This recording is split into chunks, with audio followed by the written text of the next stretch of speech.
সরকার সিদ্ধান্ত নিয়েছেন গরু কুরবানি করতে দেবেন না, এর উপরে আইন করেছেন। আমরা আইনকে সম্মান জানাচ্ছি। আমরা গরু দিয়ে কুরবানি না করে আমরা ঈদুল আজহা পালন করব খাসি, ছাগল, ভেড়া, দুম্বা, অন্যান্য যে আমাদের প্রাণী আছে সেগুলো দিয়েই কুরবানি করে। একাংশের মানুষ গরু কিনে ফেলেছেন, তাদের জন্য কি বার্তা দেবেন? দেখুন, গরু কিনে ফেলেছেন বলেই তাকে যে দেশের আইনটা ভাঙতে হবে এটা নয়, এটা ত্যাগের উৎসব। ফলে ত্যাগ যেমন আল্লাহকে সন্তুষ্ট করার জন্যে, তেমন আমাদের প্রিয় রসুল শিখিয়েছেন যে দেশের প্রতি, মাতৃভূমির প্রতি ভালোবাসা এটাও ইমানের একটা অঙ্গ। ফলে দেশের সরকার যে আইন তৈরি করেছেন আমরা তাকে সম্মান জানানোর জন্যেই আমরা এবার গরু কুরবানি মুসলমানরা না করুন এটাই চাইব। যদি সরকার সেই আইনের কোনো রকম সংশোধন নিয়ে আসেন যে ঈদের সময়ে এই আইনটা কার্যকরী হবে না, এই আইনটা দুদিনের জন্য কি 4 দিনের জন্য ছাড় দেওয়া হচ্ছে, তারপরে সারা বছর ধরে আবার গরু যেভাবে কুরবানি হয়, মানে পশু যে আইন আছে সেই আইন মেনেই দেশের মানুষ চলবেন, তাহলে আমরা গরু কুরবানি করব। কিন্তু বিচ্ছিন্নভাবে কোনো থানার পুলিশ বলে দিলেন যে আপনারা আড়াল করে কুরবানিটা করে নিন, আপনারা সকাল হওয়ার আগে কুরবানিটা করে নিন, আপনারা সন্ধ্যা হওয়ার পরে কুরবানিটা করে নিন, আমি গোটা মুসলিম সমাজের কাছে বলবো যে আপনারা অনুগ্রহ করে পুলিশের ওই মৌখিক আশ্বাসে কোনো রকম সাড়া দেবেন না, এবং পুলিশের ওই মৌখিক আশ্বাস শুনে আপনারা গরু কুরবানি করতে যাবেন না। আপনারা পুলিশকে বলুন, তার যদি এতটা অনুগ্রহ থাকেন তাহলে সংশ্লিষ্ট থানার যিনি মুখ্য আধিকারিক তিনি একটা ওই থানার পক্ষ থেকে যদি লিখিত নোটিশ তৈরি করেন এই মর্মে যে আমার থানার এলাকার মুসলমানরা কুরবানির সময় তারা গরু কুরবানি করতে পারবে, তখনই কেবলমাত্র মুসলমানরা সেইটাকে অবলম্বন করে কুরবানি করতে পারে। তাছাড়া মৌখিক আশ্বাসে যদি কুরবানি করতে যান তাহলে ওই পুলিশ যারা সবসময় উপরতলার আধিকারিক এবং সরকার আর প্রশাসনের কথা শুনে নিচুতলার নিরীহ মানুষদের অত্যাচার করে, যদি কেউ কুরবানি করেন দেখবেন ওই পুলিশই তখন শতপ্রণোদিতভাবে থানায় ডায়েরি করবেন, এফআইআর করবেন, কোর্ট থেকে নোটিশ পাঠাবেন আপনাদের নামে, তখন কিন্তু আপনাদের কোর্টে হাজিরা দিতে হতে পারে। ফলে পুলিশের মৌখিক কথায় আপনারা সাড়া দেবেন না। যে সরকার বলছেন যে গরু কুরবানি করা যাবে না সেই সরকারকেই বলবো গরু নিয়ে যদি আপনাদের কোনো বিপরীত মত, কোনো মত পরিবর্তন হয় তাহলে সেটাও কিন্তু নোটিশ আকারে, বিজ্ঞপ্তি আকারে আসতে হবে। বলছি বিরোধী বর্তমানে যারা বিরোধী আছে সরকারে থাকাকালীন তারা বিভিন্ন মুসলিম বিরোধী যখন কার্যকলাপ করতেন, সাধারণ মুসলিম বা বিভিন্ন মানুষ রাস্তায় নামতেন। বর্তমানে একের পর এক মুসলিমদের যেমন লাউড স্পিকারে আজান বন্ধ, রাস্তায় যে রেড রোডে নামাজ হচ্ছে নামাজ বন্ধ করে দেওয়া হচ্ছে। আগামীতে যেমন এই কোরবানি, তো এখন মুসলিমরা নামছেন না, কারণ কি? মুসলিমরা ভয় পেয়েছেন বলে মনে করছে? না, রাজ্যে সবেমাত্র 15 বছর পরে একটা পরিবর্তন এসেছে, একটা সরকার গঠন হয়েছে, পূর্ণাঙ্গ মন্ত্রিসভা সম্ভবত গঠন হয়নি। তাদের দৃষ্টিভঙ্গি অনেকটা মৌখিক আকারে থেকে গেছে। কিছু কিছু পুরাতন দিনের আইনকে সামনে নিয়ে এসে সেগুলো তারা কার্যকরী করার চেষ্টা করছেন। তবে এ পর্যন্ত তাদের যা ভূমিকা, তাদের যা মানসিকতা, তাদের যা উদ্দেশ্য সেটা ইতিবাচক বলে আমাদের মনে হয়নি। কিন্তু আমরা এখনো বলবো ওয়েট অ্যান্ড সি, অপেক্ষা করুন, পরিস্থিতি দেখুন, চোখ আর কান খোলা রাখুন, মুখটা অন্তত আপাতত বন্ধ রাখুন। পরিস্থিতি তৈরি হলে নিশ্চয়ই সংবিধান আমাদের আন্দোলন করার অধিকার দিয়েছে, সেই অধিকার মোতাবেক নিশ্চয়ই আমরা আন্দোলন করব। কিন্তু যারা নির্বাচিত তাদেরকে সময় দিতে হবে, তাদের দেখতে হবে, কেননা তাদের কাছে মানুষ উন্নয়ন চেয়েছে। গরু জবাই বন্ধ হবে না, গরু জবাই চলবে, এই করার জন্যে কিন্তু এই নতুন সরকারকে দেশের বা রাজ্যের মানুষ নির্বাচিত করেননি। মানুষ চাকরির জন্য নির্বাচিত করেছেন। দুর্নীতিমুক্ত পরিচ্ছন্ন সরকার প্রশাসন চেয়ে মানুষ পরিবর্তন নিয়ে এসেছেন। সুশিক্ষার জন্য মানুষ পরিবর্তন নিয়ে এসেছেন, রাজ্যের কল্যাণ আর বিকাশের জন্য পরিবর্তন নিয়ে এসেছেন।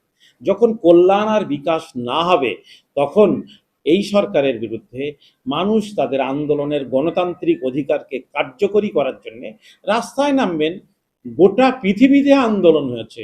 সাম্প্রতিককালে নেপালের এক গণবিদ্রোহে মানুষ ছুটে পালিয়েছেন।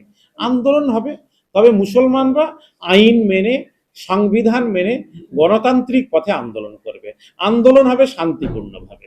এই যে পাট্টা থেকে যে বুলডোজার চললো তার পরিপ্রেক্ষিতে কিছু সংখ্যালঘু মানুষ তারা পাট্টাতে এসে বিক্ষোভ করছিলেন, সেখানে লাঠিচার্জ করলো পুলিশ এবং মুখ্যমন্ত্রী শুভেন্দু অধিকারী বললেন যে আগে সরকারের মতন আর হবে না, কাশ্মীরেও পাত্তাবাজি বন্ধ হয়েছে, এখানেও বন্ধ হবে, এটা বন্ধ করুন, না তো আমার থেকে খারাপ পুলিশ মুক্তি আর কেউ।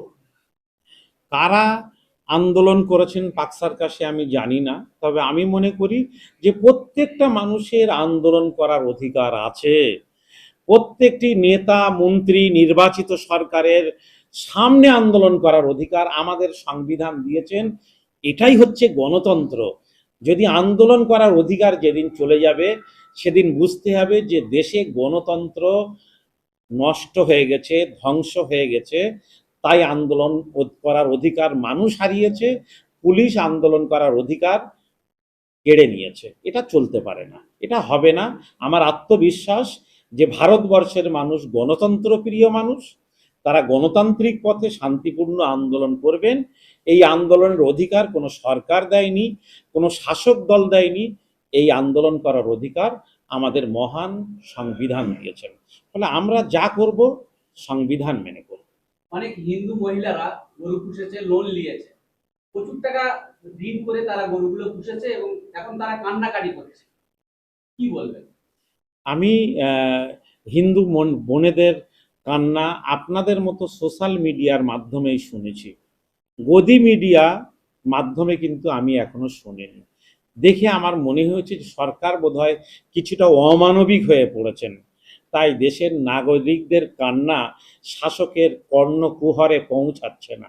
এই অমানবিকতার নিদর্শন যত তাড়াতাড়ি পরিবর্তন হবে, ততই কাম্য। তবে আমি হিন্দু ভাই বোনেদের বলবো যে আপনারা গরু পুষেছেন, আপনারা কষ্ট করে সেগুলোকে লালন পালন করেছেন, কিন্তু আপনারা অনুগ্রহ করে বাজারে বিক্রি করবেন না। মুসলমানদের কিনতে এলাকায় নিয়ে গিয়ে বিক্রি করবেন না। আপনারা মুসলমানদের কাছে গরু বিক্রি করে আসবেন, আর মুসলমানরা সেই গরু কিনে বিপদে পড়বে। নির্বাচিত বিধায়করা গরিব মানুষের কেনা গরুগুলোর দড়ি খুলে জঙ্গলে ছেড়ে দিচ্ছেন। এটা দুর্ভাগ্যজনক। গরু কেউ, আমরা জানি যে গরু গবাদি পশু, গৃহপালিত পশু।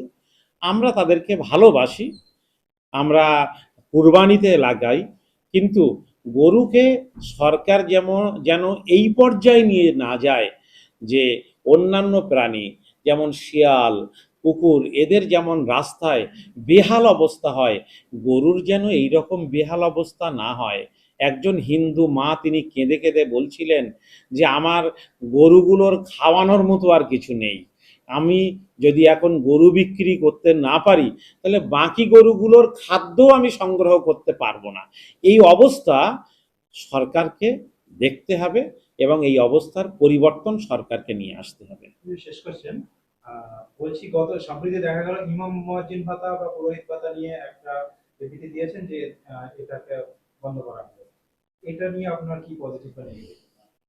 আসলে ইমাম এবং মুয়াজ্জিন তারা সমাজের দরিদ্র অংশের মানুষ মূলত। ফলে তাদের ওয়াকফ বোর্ডের আয় থেকে একটা ভাতা দেওয়া হতো। ওয়াকফ বোর্ডের হাজার হাজার একর সম্পত্তি রয়েছে। এখন সরকার যদি মনে করেন যে সেই সম্পদ তারা ওয়াকফ বোর্ড থেকে ইমাম সাহেবদের ভাতা দেবেন না, তাহলে আমি সরকারকে বলবো ওয়াকফ সম্পত্তিগুলো সরকারের অধীনে আপনারা রাখবেন না। সরকারের অধীনস্থ থেকে ওয়াকফ সম্পত্তিগুলোকে মুক্ত করে দিন। ওয়াকফ বোর্ডকে একটা স্বাধীন সংস্থা করে দিন, মুসলমানদের হাতে দিয়ে দিন। ওয়াকফ সম্পত্তির আয় থেকে ইমাম মুয়াজ্জিনদের ভাতা মুসলমানরাই দেওয়ার ব্যবস্থা করে নেবে। আমরা সরকারের করুণায় ধর্ম পালন করতে চাই না, আমরা মনে করি যে আমরা ধর্ম করব আমাদের নিজেদের অর্থ ব্যয় করে। আমরা যেমন হজ করি আমাদের নিজেদের অর্থ ব্যয় করে, আমরা যেমন জাকাত দিই আমাদের নিজেদের উপার্জিত অর্থ থেকে, আমরা দরিদ্র মানুষকে দান করি আমাদের নিজেদের উপার্জিত অর্থ থেকে, তেমন আমরা অবশ্যই এই মসজিদ পরিচালনা করব নিজেদের উপার্জিত অর্থ থেকে। কিন্তু মসজিদের সম্পত্তি যদি ওয়াকফ বোর্ডের মাধ্যমে রাজ্য সরকার ভোগ করে, তার ভাড়া কিন্তু রাজ্য সরকারকে ওয়াকফ বোর্ডকে দিতে হবে। তো একটা বর্তমানে দেখা যাচ্ছে যে খারিজি মাদ্রাসাগুলোর প্রতি সরকারের কুনজর করেছে, কি বলবেন? আমাদের ভারতবর্ষের সংবিধান, যে সংবিধান নিয়ে বাবা সাহেব আম্বেদকর নিয়ে এত চর্চা হচ্ছে, সেই সংবিধান কিন্তু প্রত্যেকটি মানুষের নিজস্ব ধর্ম এবং সংস্কৃতিকে চর্চার জন্য নিজেদের পছন্দ মতো শিক্ষা প্রতিষ্ঠান গড়ার অধিকার দিয়েছে। আমাদের দেশের সাংবিধানিক বলেই কিন্তু দেশের মাদ্রাসাগুলো চলছে এবং সমস্ত রাজ্যে চলছে। সরকার চাইলেই বন্ধ করে দেব বললেই যে বন্ধ করা যায় তা নয়। কেননা মুসলমানরা যেমন সংবিধানের কাছে দায়বদ্ধ, নির্বাচিত সরকারও কিন্তু সংবিধানের কাছে দায়বদ্ধ। এই যে বলা হচ্ছে যে জঙ্গি প্রশিক্ষণ দেওয়া হয়, যে খারিজি মাদ্রাসা পশ্চিমবাংলায় কম বেশি 10,000 মাদ্রাসা। এই সমস্ত সম্পূর্ণ ভুতুড়ে কথা। এই বিষয়গুলো নিয়ে আলোচনা না করাটাই উত্তম।